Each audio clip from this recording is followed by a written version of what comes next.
Feeling ഉണ്ടോ? ഗവൺമെന്റിന്റെ ഒരു പ്രസൻസ് ഫീൽ ചെയ്യുന്നുണ്ടോ? അതാണ് ഞങ്ങളുടെ ചോദ്യം. നിങ്ങൾ മറുപടി പറയണം. ഇപ്പോ സർക്കാർ ജീവനക്കാരുടെ, പെൻഷൻകാരുടെ, അധ്യാപകരുടെ ഉൾപ്പെടെ ഏകദേശം 1 ലക്ഷം കോടി കൊടുക്കാനുണ്ട്. ആ DA കുടിശ്ശികയുണ്ട്. ആ DA അവകാശമല്ല എന്ന് കോടതിയിൽ പറഞ്ഞു.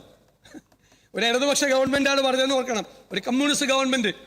ഇതിനൊക്കെ വേണ്ടിയിട്ട് ഫൈറ്റ് ചെയ്താണ്, സമര പാരമ്പര്യമുണ്ട് എന്നൊക്കെ പറഞ്ഞ് നിങ്ങൾ പ്രസംഗിക്കുന്ന എല്ലായിടത്തും പോയി. ആ LDF ഗവൺമെന്റ് കോടതിയിൽ പോയി പറഞ്ഞു ജീവനക്കാർക്ക് DA അവകാശമല്ല എന്ന്. അവകാശമല്ല എന്ന് ഒരു കമ്മ്യൂണിസ്റ്റ് ഗവൺമെന്റ്, ഒരു LDF ഗവൺമെന്റ്. അതാണ് ഞാൻ പറഞ്ഞത്, നിങ്ങളൊരു ലെഫ്റ്റും അല്ല, നിങ്ങൾ എക്സ്ട്രീം റൈറ്റാണ്. തീവ്ര വലതുപക്ഷ സർക്കാരാണ്, തീവ്ര വലതുപക്ഷ സർക്കാർ. ഒരു സംശയമില്ല. ഇതൊക്കെയാണ് നമ്മൾ ഓരോ ഗവൺമെന്റിന്റെയും ഇടത് സ്വഭാവം റിഫ്ലക്ട് ചെയ്യുന്നത്. ഇത്തരം തീരുമാനങ്ങൾ എടുക്കുമ്പോഴാണ് നിങ്ങൾ ചോദിക്കണം, നിങ്ങളുടെ പാർട്ടിയിലെങ്കിലും ചോദിക്കണം, വാ തുറന്ന്. അല്ലെങ്കിൽ LDF കൂടുമ്പോഴെങ്കിലും ചോദിക്കണം, എന്താണ് ഇങ്ങനത്തെ ഒരു തീരുമാനം സർക്കാർ ഹൈക്കോടതി പോയെടുത്തതെന്ന്. നേരത്തെ പറഞ്ഞല്ലോ, നേരത്തെ പറഞ്ഞപ്പോ ഈ ഉമ്മൻചാണ്ടി സർക്കാർ ഇരുന്ന സമയത്ത് അല്ലേ ചില കാര്യങ്ങൾ എന്റെയൊക്കെ പേര് പറഞ്ഞ് ചോദ്യം ചെയ്തെന്ന് പറഞ്ഞു. അതൊക്കെ ഞങ്ങൾ പാർട്ടിയിലാണ് ചോദ്യം ചെയ്തിട്ടുണ്ട്. നിങ്ങൾ ചോദ്യം ചെയ്ത് കറക്റ്റ് ചെയ്തിട്ടുണ്ട്. തെറ്റായ കാര്യങ്ങൾ പറയുമ്പോൾ ഇല്ലേ, കറക്റ്റ് ചെയ്തിട്ടുണ്ട്. ആ ഉമ്മൻചാണ്ടി സാറിനെ പോലുള്ള ഒരു മുഖ്യമന്ത്രി ആ കാര്യം നമ്മളെ വിളിച്ചു വരുത്തി സംസാരിച്ച് എന്താണ് പരാതി എന്ന് മനസ്സിലാക്കി അത് കറക്റ്റ് ചെയ്തിട്ടുണ്ട്. നിങ്ങൾക്കത് പറയാനുള്ള ധൈര്യം ഇല്ലാത്തതുകൊണ്ട്, ചങ്കൂറ്റം ഇല്ലാത്തതുകൊണ്ട് 10 കൊല്ലം മുമ്പ് ഞങ്ങളുടെ സർക്കാരിന്റെ തെറ്റ് ചൂണ്ടിക്കാണിച്ചിട്ടുണ്ടെന്നേ, കറക്റ്റ് ചെയ്തിട്ടുണ്ട്. അതിനുള്ള ധൈര്യം നിങ്ങൾക്ക് ഇല്ലാതെ പോയി. അത് എൻ്റെ പേര് പറയുകയാണ് എപ്പോഴും.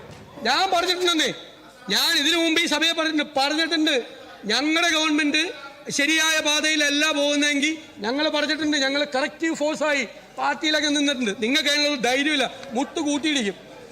നിങ്ങൾക്ക് അതിനൊന്നുള്ള ധൈര്യം നിങ്ങൾക്കില്ല. സാർ, 30 ലക്ഷം പേര് ഈ വെസ്റ്റേൺ ഗാർഡ്സിൽ കിടക്കാണ്. എന്താണ് സ്ഥിതി സാർ? വന്യജീവി ആക്രമണം.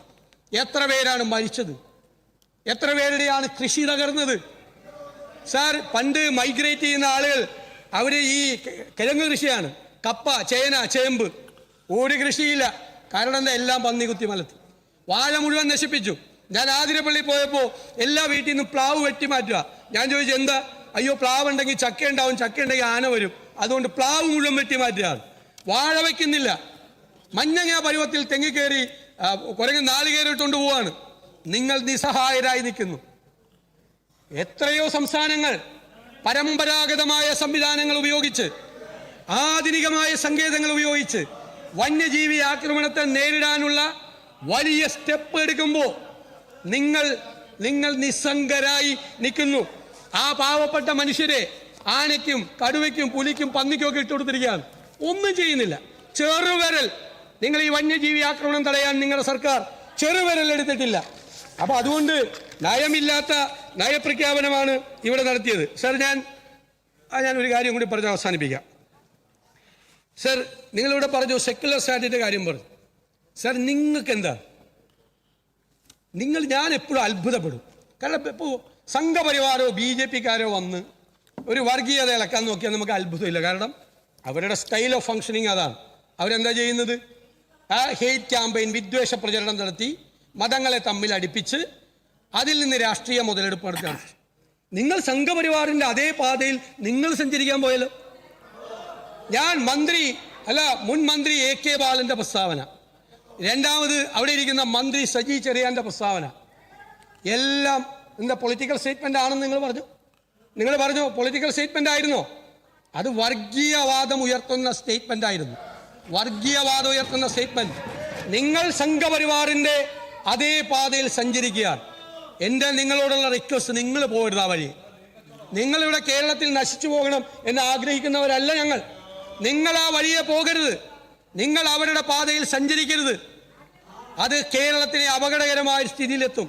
നമ്മുടെ മക്കളും കൊച്ചുമക്കളും ഒക്കെയുള്ള ഒരു തലമുറ വളർന്നു വരുന്നുണ്ട്. അവർക്കും ഇവിടെ സമാധാനപരമായി ജീവിക്കാനുള്ളൊരു അന്തരീക്ഷം ഉണ്ടാക്കേണ്ട ചുമതല നമ്മൾക്കുണ്ട് എന്ന് പൊതുപ്രവർത്തകരായ, രാഷ്ട്രീയ പ്രവർത്തകരായ നമ്മുടെ ഉള്ളിൽ നമുക്കൊരു ഇച്ഛാശക്തി ഉണ്ടാകണം, നമുക്കൊരു തീരുമാനമുണ്ടാകണം. ദയവ് ചെയ്ത് നിങ്ങൾ സംഘപരിവാറിൻ്റെ വഴിയിലൂടെ പോകരുത് എന്ന് ഞങ്ങൾ വിനയപൂർവ്വം അഭ്യർത്ഥിക്കുന്നു. സർ, ഞാനൊരു കാര്യം, ഒരുപാട് അംഗങ്ങൾ, ഞാൻ പൊതുവിദ്യാഭ്യാസ മന്ത്രിയെ അധിക്ഷേപിച്ചു സംസാരിച്ചു എന്ന് പറഞ്ഞൂടെ പറഞ്ഞു. അത് പറഞ്ഞ് ഞാൻ അവസാനിപ്പിക്കുക. സർ, ഇവിടെ കഴിഞ്ഞ ദിവസം ഞങ്ങൾ സഭാ നടപടികൾ സ്തംഭിപ്പിച്ചു. സഭാ നടപടികൾ ഇവിടെ ചരിത്രത്തിൽ സ്തംഭിപ്പിക്കുന്നത് ആദ്യമല്ല. ഞങ്ങൾ സ്തംഭിപ്പിച്ചു. ഞങ്ങൾ ശബരിമല വിഷയത്തിൽ സമരമാണ്.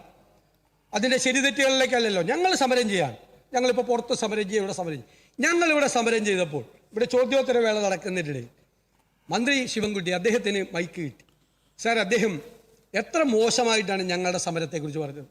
ഇങ്ങനെയാണോ നിങ്ങൾ നിയമസഭയിൽ പെരുമാറേണ്ടതെന്ന് ചോദിച്ചു. അല്ല, ഇങ്ങനെയാണോ നിങ്ങൾ നിയമസഭയിൽ പെരുമാറേണ്ടത് അദ്ദേഹം ചോദിച്ചു. ഇങ്ങനെയാണോ പെരുമാറേണ്ടത്? ഇതെന്തൊരു അച്ചടക്കമില്ലായ്മയാണ്, നിങ്ങൾ എന്തിനാണ് സമരം ചെയ്യുന്നതെന്ന് ഒരുപാട് പരിഹസിച്ചു. സാർ, അതിനുശേഷം അദ്ദേഹം, ഞങ്ങളുടെ പ്രിയങ്കരിയായ നേതാവാണ് സോണിയാഗാന്ധി, ഞങ്ങളുടെ പ്രിയപ്പെട്ട നേതാവ്, ഞങ്ങൾക്കെല്ലാം മാതൃതുല്യാണ് സോണിയാഗാന്ധി. ഞാൻ എൻ്റെ ഹൃദയത്തിൽ തൊട്ട് പറയാം, ഞങ്ങൾക്ക് മാതൃതുല്യമാണ്, അമ്മയ്ക്ക് സമാനമാണ് ഞങ്ങളുടെ. സാർ, അവരോട് അവരുടെ വീട് റെയ്ഡ് ചെയ്യണം, അവരെ അറസ്റ്റ് ചെയ്യണം.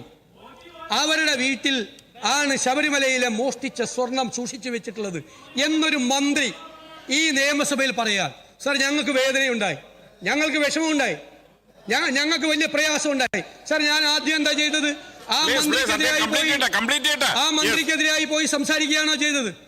ഞാൻ പത്രസമ്മേളനം നടത്തി പറഞ്ഞു, ജലമന്ത്രിമാർ അതിൻ്റെ കൂടെ കൂടി. പക്ഷെ ഇദ്ദേഹം വളരെ മോശമായ ഭാഷയിൽ സോണിയാഗാന്ധിയുടെ കയ്യിൽ കെട്ടിയിരിക്കുന്ന ചരട് ശബരിമലയിലെ സ്വർണമാണ് എന്ന് വരെ അവരെ അധിക്ഷേപിച്ചു. അവർ 80 വയസ്സായ സ്ത്രീയാണ്, അവരെ അധിക്ഷേപിച്ചു. സാർ, അവരെ അറസ്റ്റ് ചെയ്യണമെന്ന് പറഞ്ഞു. സാർ, അവരെ അറസ്റ്റ് ചെയ്യണം, അവരുടെ വീട് റെയ്ഡ് ചെയ്യണമെന്ന് പറഞ്ഞു. സാർ, അവരാരാണ് സാർ? എന്നിട്ട് ഞാൻ പുറത്തുപോയി പത്രസമ്മേളനത്തിൽ പറഞ്ഞു, ഈ മന്ത്രിമാർ, വിദ്യാഭ്യാസ മന്ത്രി ഉൾപ്പെടെയുള്ള ആളുകൾ ആ പ്രസ്താവന പിൻവലിച്ച് മാപ്പ് പറയണമെന്ന് പറഞ്ഞു. മാപ്പ് പറയണം, അതാണ് ആദ്യം പറഞ്ഞത്.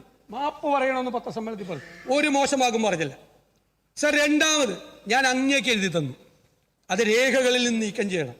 സോണിയാഗാന്ധിയെ പോലുള്ള ഒരാളെക്കുറിച്ച്, ജീവിതത്തിൽ ഒരുപാട് സങ്കടങ്ങൾ അനുഭവിച്ചിട്ടുള്ള ആ പാവം സ്ത്രീയെക്കുറിച്ച് ഇത്രയും പ്രബുദ്ധമായ ഒരു നിയമസഭയിൽ ഇങ്ങനെ ഒരു വർത്തമാനം പറയാൻ പാടില്ല.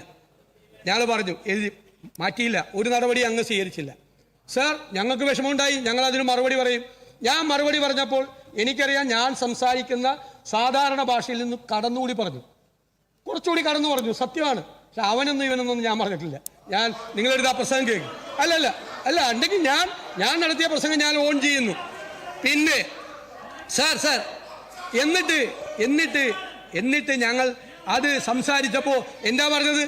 നിയമസഭയിൽ അദ്ദേഹം ഞങ്ങൾക്ക് ക്ലാസ് എടുക്കണ്ട, പണ്ട് അദ്ദേഹം ചെയ്ത കാര്യം ഞാനൊന്ന് ഓർമ്മിപ്പിച്ചു, അത്രയേ ഉള്ളൂ. ഞാൻ വേറെ മോശമായിട്ടൊന്നും പറയില്ല, അധിക്ഷേപിച്ച്. അത് സത്യമല്ലേ?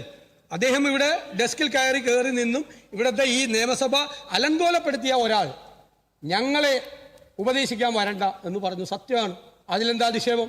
അത് പറഞ്ഞു, ശരിയല്ലേ അത്? പക്ഷേ ഇല്ല, ഞാൻ നിങ്ങൾക്ക് വഴങ്ങുന്നില്ല.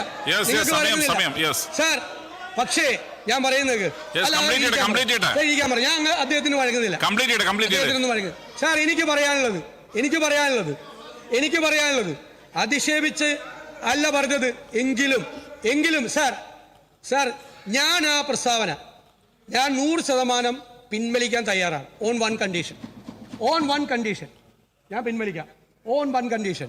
പ്രിയങ്കരിയായ സോണിയാഗാന്ധിയെക്കുറിച്ച് ഈ നിയമസഭയിൽ പൊതുവിദ്യാഭ്യാസ മന്ത്രി ശിവൻകുട്ടി നടത്തിയ ഏറ്റവും ഹീനമായ ആ പ്രസ്താവന പിൻവലിച്ചാൽ ഞാൻ പൂർവ്വകാല പ്രാബല്യത്തോടുകൂടി എൻ്റെ പ്രസ്താവന പിൻവലിക്കാം. ഇത് അങ്ങേ അറിയിക്കുന്നു. സാർ, ഈ നയപ്രഖ്യാപനം ഞങ്ങൾ ശക്തിയായി എതിർക്കുന്നു. ബഹുമാനപ്പെട്ട മുഖ്യമന്ത്രി, മുഖ്യമന്ത്രി സംസാരിക്കുകയാണ്. പ്ലീസ്.